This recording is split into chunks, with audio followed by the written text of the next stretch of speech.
Okay, welcome back mga scalper. Another technical analysis for BTC. And wag na nga nating patagalin pa. Daily time frame is nag-close ng isang malaking red candle and above average yung volume.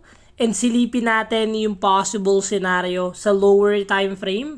So kung makikita natin BTC is approaching support area, the moment na basagin ni BTC itong support natin is possible na magkaroon pa tayo ng malalim na retracement.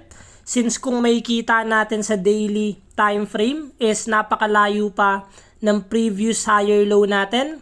And I will share to you yung mga possible scenario sa lower time frame. Paano babasahin yung chart sa lower time frame. Kung makikita natin nagkakaroon tayo ng breakout sa lower high.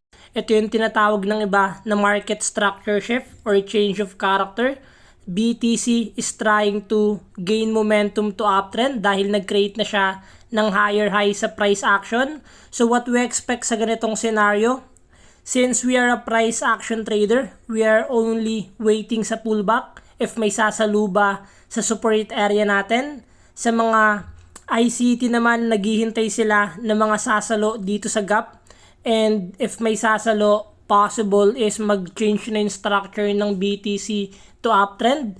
And as a price action trader, the moment na basagin ni BTC yung low or bumalik siya below support area, possible na magkaroon tayo ng weakness sa buyers and possible na mag-continue pa yung downtrend momentum. But the moment naman na may sumalo above here, pwede nyong bakatin from low to high if may sasalo sa 618 or 0.5, and the moment na basagin niya yung resistance, possible na magkaroon na ng change momentum to uptrend.